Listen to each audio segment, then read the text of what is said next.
चोर चोर चोर। विजय माल्या से चोर माल्या तक का सफर, बादशाह से भगोड़ा होने तक एक कारोबार की इबरतनाक दास्तान। नाज़रीन, एक ऐसा शख्स जो कभी भारत का सबसे रंगीन ताकतवर कारोबारी माना जाता था, जिसके इश्तिहारात टीवी से लेकर और क्रिकेट के मैदानों तक छापे जाते थे। नाज़रीन, जिसकी एयरलाइन में सफर करना एक ख्वाब समझा जाता था, आज वही शख्स बरतानिया में मफरूर है और भारत की अदालतें इसे धोखाबाज करार दे चुकी हैं। जी हाँ, ये कहानी है विजय माल्या की। 9,000 करोड़ रुपए के स्कैम की कहानी।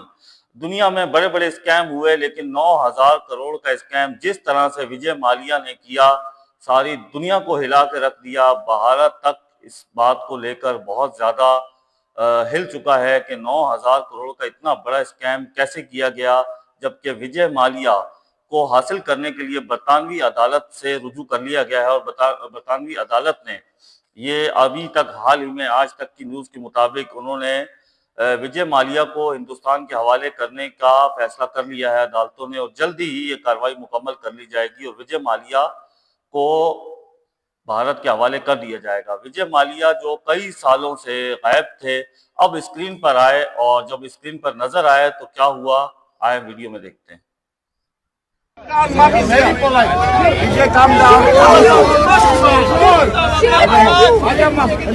आई एम नॉट अ चोर, ये कहा विजय माल्या ने, जिसको चोर माल्या के नाम से जाना जाता है भारत में।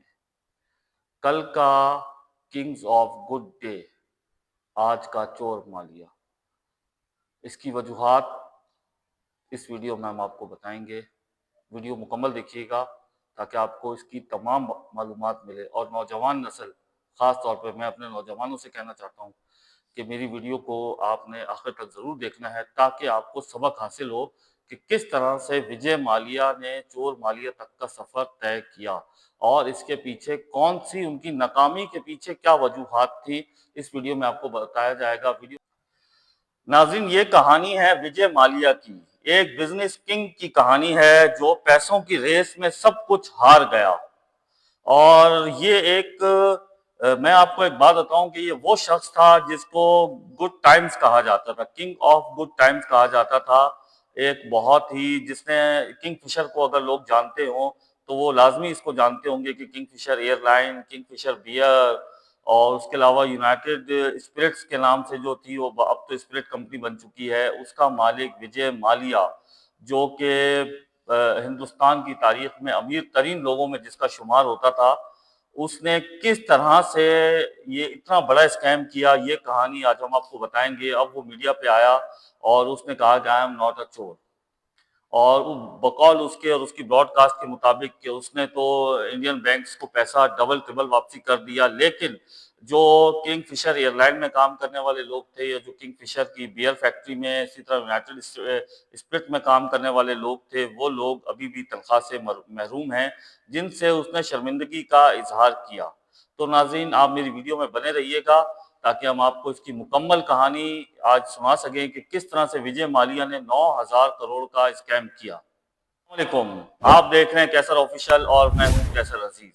नाज़रीन, 18 दिसंबर 1955 को कलकत्ता में पैदा होने वाले विजय माल्या, उनके वालिद विट्ठल माल्या, जो विट्ठल माल्या थे, वो यूनाइटेड और ब्रोही बैरी कंपनी जो थी, यूनाइटेड ब्रेवर्स जो कंपनी थी, उसके चेयरमैन रह चुके थे। ठीक है, एक अच्छे खानदान में पैदा हुए, वजह तालीम कलकत्ता यूनिवर्सिटी से हासिल की और 28 साल की उम्र में अपने वालिद की मौत के बाद कारोबार की भागदौड़ सारी संभाल ली, क्योंकि इनके वालिद जो थे वो यूनाइटेड ब्रेवर्स कंपनी के जो थे चेयरमैन थे। उनकी जो मौत हुई उसके बाद इन्होंने कारोबार को संभाला, और संभालते ही इन्होंने इस नौजवानी में ही बिजनेस में बहुत जल्द बियर, स्पिरिट, फार्मा, केमिकल और इन्वेस्टमेंट के मैदान में कदम रखा।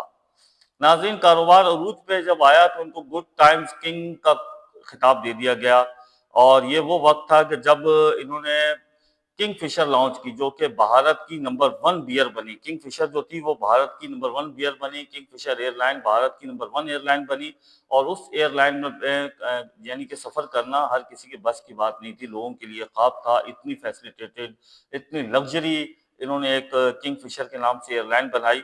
अच्छा, दूसरी बात कि भारत की नंबर 1 बियर बन गई जब किंगफिशर, तो उन्होंने खुद को ग्लैमर और लाइफ स्टाइल जो था, वो उनका जो स्टाइल था वो संभाला ना गया। वो Kingfisher calendar, fashion show, IPL की टीमें, रॉयल चैलेंजर बेंगलोर भी खरीदी उन्होंने। इसी तरह से 2005 का साल आया, इस साल उन्होंने एयरलाइन लॉन्च की जिसका नाम किंगफिशर, जिसका मैं आपको बता चुका हूं कि लोगों का एक ख्वाब था, एक लग्जरी एयरलाइन जिसमें हर मुसाफिर को बिजनेस क्लास जैसा तजर्बा मिलता था। लेकिन इसके पीछे छुपे थे बहुत बड़े बड़े नुकसान, जो कि हम आपको वीडियो में अभी बताएंगे।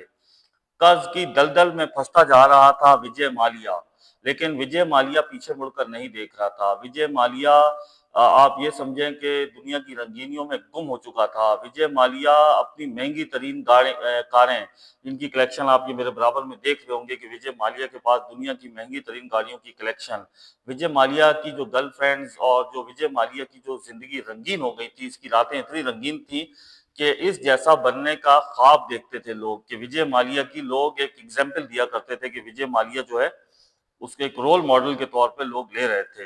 नाज़रीन, किंगफिशर एयरलाइन ने शानदार आगाज तो किया, लेकिन बड़े बिजनेस मॉडल था जो कमजोर था, बहुत बड़ा बिजनेस मॉडल था जो कमजोर था। महंगे टिकट, ज्यादा अखराजात और कम रेवेन्यू ने कंपनी को जल्द ही नुकसान में डाल दिया। विजय माल्या मुख्तलिफ बैंकों से कर्ज लिया, सिटी बैंक से कर्ज इन्होंने लिया, पीएनबी से इन्होंने कर्ज लिया, इन्होंने एसबीआई से कर्ज लिया, अच्छा आईडीबीआई बैंक से इन्होंने कर्ज लिया। 17 बैंकों से तकरीबन 9,000 करोड़ रुपए का इन्होंने कर्ज लिया। लेकिन कंपनी मुसलसल खसारे में चल रही थी, जैसे किंगफिशर खसारे में चल रही थी, क्योंकि एडवर्टाइजमेंट पे बहुत ज्यादा खर्चा, रंगीनियों पे, ये वो इस चीज को नहीं देख रहे थे कि खर्चा कितना हो रहा है, क्या हो रहा है। बस वो बैंकों से लोन लिए जा रहे थे और वो खर्च किए जा रहे थे और लोगों को वो एक रोल मॉडल के तौर पे लोग उनके देख रहे थे। लेकिन कंपनी जब मुसलसल खसारे में जाती रही और 2012 में एयरलाइन बंद हो गई, 2005 में शुरू होने वाली एयरलाइन 2005 में बंद हो गई। मुलाजमीन तनख्वाह मांग रहे थे और मांगते रहे, एयरलाइंस के जो बिल्स थे बाकी रह गए। विजय माल्या का लाइफ स्टाइल वैसे का वैसा शाहाना लाइफ स्टाइल, जैसे किसी मुल्क का शहजादा या बादशाहों का स्टाइल होता है, विजय माल्या का स्टाइल वो था। अच्छा, इसका ना विजय माल्या का सियासत में भी बड़ा असर रसूख था और ये मेंबर पार्लियामेंट भी रहा एक दौर के अंदर, और विजय माल्या ने राज्यसभा के रुकन रहे। अच्छा, जब ये पार्लियामेंट में गया तो राज्यसभा का रुकन था। उनका सियासत में आना महज एक इख्तियार बढ़ाने का जरिया था। वो पावरफुल होने के लिए उन्होंने क्या किया कि वो सियासत का उन्होंने एक ये समझा कि वो सीढ़ी चढ़ गए सियासत वाली, ताकि वो असर रसूख को इस्तेमाल कर सके। उन्होंने सिर्फ और सिर्फ ये पार्लियामेंट में आने का मकसद अपनी ताकत को बढ़ाना, ताकि मेरे पे कोई हाथ ना डाल सके, और ये था। अच्छा, उन्होंने अपने सियासी असर रसूख से ना फायदा उठाकर कई माली इदारों को धोखा दिया। बाज रिपोर्ट्स के मुताबिक बैंकों को बगैर मुकम्मल जांच पड़ताल के कर्ज जारी किए बैंकों ने। जब इनको पैसों की जरूरत थी तो ये राज्यसभा के रुकन बने और इन्होंने अपना असर रसूख इस्तेमाल करते हुए बैंकों से बहुत बड़े बड़े कर्ज लिए, जो कि 17 बैंकों से टोटल 9,000 करोड़ रुपए का कर्जा। कहना तो बहुत आसान होता है लेकिन माफ कीजिएगा, कहना तो बहुत आसान होता है लेकिन 9,000 रुपए का कर्जा बहुत बड़ी रकम होती है। अच्छा, ये जब भारत से मार्च 2016 में जब भारत से ये फरार हुए तो बैंकों ने सख्ती शुरू की, तो विजय माल्या ने खामोशी से भारत छोड़कर बरतानिया चले गए। जब इन्होंने देखा कि अब बैंक मुझे छोड़ नहीं रहे, रिकवरी का टाइम आ चुका है और बैंक हर सूरत में रिकवरी करेगा, और बैंक रिकवरी कर रहा था, तो तब इन इन हालात के अंदर इन्होंने 2016 मार्च में भारत छोड़ा और ये चले गए बरतानिया। अच्छा, साथ में उनका ये भी दावा था कि वो कानूनी दौरे पर जा रहे हैं लेकिन वो कभी वापसी ना आए। उनके खिलाफ मनी लॉन्ड्रिंग, धोखाधड़ी और कर्ज नाहिंदगी के मुकदमात दर्ज हो गए। भारतीय हुकूमत ने इनकी हवालगी के लिए बरतानिया की हुकूमत से दरखास्त की, केस किया। 2020 में लंदन की अदालत ने हवालगी का हुक्म दिया, लेकिन मालिया ने आखिरी लम्हे में पनाह की अपील दायर कर दी। अब तक वो वही मुकीम है और उनकी अपील के बाद भी फैसला हो चुका है, उनकी अपील मुस्तरद कर दी गई है और उनको वापसी बरतानिया ने ये बात तय कर ली है कि विजय माल्या को जल्द अज जल्द जितना जल्दी मुमकिन हो सके कानूनी कार्रवाई पूरी करके भारत के हवाले किया जाए। अच्छा, दूसरी बात, इनकी जायदादों को नीलाम किया जा रहा है नाज़रीन। अवामी गुस्सा भी है क्योंकि इनकी बहुत बड़ी फैक्ट्रीज थी, इनकी बहुत बड़ी एयरलाइन थी, इनकी किंगफिशर बियर एक दौर के अंदर, जो क्रिकेट लोग देखते हैं या जो इस बारे में थोड़ा बहुत इल्म रखते हैं वो जानते होंगे कि वो क्या ब्रांड था, क्या चीज इन्होंने बना दी थी। विजय माल्या की मुतअद्दिद जायदादें जब्त हो चुकी हैं, मुंबई, गोवा, लंदन। अच्छा, जनूबी अफ्रीका में भी इनके असासे नीलाम किए गए हैं। इनकी लग्जरी गाड़ियां, जेट्स, नवादरात भारतीय अदालतों ने फरोख्त करके बैंकों को पैसे देने की कोशिश की। भारतीय अवाम, भारतीय मीडिया ने इन्हें भगोड़ा और चोर और धोखाबाज कहना शुरू कर दिया। विजय माल्या की कहानी हमें क्या सिखाती है नाज़रीन? कि सिर्फ ग्लैमर, लाइफ स्टाइल, असर रसूख कामयाबी के लिए मुमकिन नहीं है। अगर आप एक कामयाब शख्स बनना चाहते हैं तो आप कभी भी, आप कारोबारी शख्स आप कामयाब बनना चाहते हैं तो सबसे पहले आपको एक ईमानदार शख्स होना पड़ेगा। आपको आपसे अगर आप ईमानदार ना हुए ना तो एक दिन आपसे हर चीज छीन ली जाएगी। इस कहानी से जो सबक मिलता है वो ये मिलता है, ये एक वक्त था जब भारत के रिचेस्ट मैन कहलाते थे, बहुत अमीर शख्स कहलाते थे। और उसके अलावा वो अपने ही मुल्क, आज वो अपने मुल्क में मजाक बन चुका है, जिसका लोग, मैंने आपको शुरू में एक वीडियो दिखाई जिसमें लोग इसको चोर चोर कह रहे हैं। तो वो शख्स जो लोगों के लिए एक रोल मॉडल था, आज वही शख्स अपने ही लोगों के हाथों जो है वो जलील ख्वार हो रहा है। तो दोस्तों, इस कहानी के अंदर एक और चीज़ है, मैं आपको इसकी और भी थोड़ी सी डिटेल बताऊंगा। तो इस विजय माल्या की जो कहानी है, इसकी जो डिटेल्स हैं वो थोड़ी डिटेल में, और ज़्यादा डिटेल में जाते हैं कि किस तरह से इसने क्या-क्या चीज़ें की हैं। अच्छा, विजय माल्या की जो मशहूरी की चंद मशहूर होने की वजूहात थी ना, वो एक इनका शाहाना लाइफ़स्टाइल और दूसरा हसीनाएँ थी। नाज़रीन, जब ये 28 साल की उम्र के थे, तो इनके वालिद के इंतकाल के बाद इन्होंने अपने जो वालिद, जो यूनाइटेड ब्रेवर्स कंपनी है, जब उसको ओवरटेक किया और वहाँ के ये चेयरमैन बने, कम उम्री में ही ये चेयरमैन बन गए। तो चूँकि वो एक शराब की कंपनी थी, तो शराब कंपनी थी, नशा और पैसा वहाँ पे मौजूद था, तो शबाब खुद ब खुद खिंचा चला आया। अच्छा नाज़रीन, यही वजह थी कि मॉडल्स और फ़िल्मी अदाकाराएँ हमेशा इन्हें घेरे रखती थी, क्योंकि ये पैसा बहुत उड़ाते थे। इनके पास लग्ज़री, लोगों के पास जेट होते हैं, अमीर तरीन लोगों के पास जेट्स होते हैं, इनके पास बोइंग था। और ये वाहिद शख्स थे जिनके पास बोइंग था अपनी अमीरी को दिखाने के लिए। अच्छा, ये प्ले बॉय की भी लिस्ट में रहे, और उसके बाद इनका अपना ज़ाती जेट, बड़ा बहरी जहाज़, बेशुमार गाड़ियाँ, 200 घोड़े, और उसके अलावा बैंक अकाउंट खरबों रुपए से भरे पड़े थे, और इसका बिजनेस 50 से ज्यादा मुल्कों में फैला हुआ था। अच्छा, इंडिया का फार्मूला वन रेसिंग टीम भी जो थी, उसकी मलकियत भी नाज़रीन विजय माल्या की थी। विजय माल्या ने 9,000 करोड़ का जो स्कैम किया, वो इस तरह से नहीं किया। इसके पीछे क्या क्या वजूहात थी जो हम आपको वीडियो में बता रहे हैं। अच्छा, जब टीपू सुल्तान की तलवार को लंदन में बेचने के लिए पेश किया गया, तो इस तलवार को 2.25 करोड़ रुपए में खरीदा था। और किसने खरीदा था? विजय माल्या ने खरीदा था। अच्छा, उसके बाद इन्होंने जो है इलावा अज़ीम महात्मा गांधी का सामान जब लंदन में नीलाम किया गया, तो तकरीबन 13 करोड़ में इन्होंने खरीद लिया। अच्छा, Vijay Mallya United brewers company के मालिक तो था ही सही, जो कि दुनिया की दूसरी बड़ी शराब की कंपनी थी, जो अंग्रेजों को शराब पिला रही थी। ये वो कंपनी थी, और बड़ी कंपनी के मालिक थे। जायदादें दुनिया के कई मुल्कों, ममालिक में फैल चुकी थी।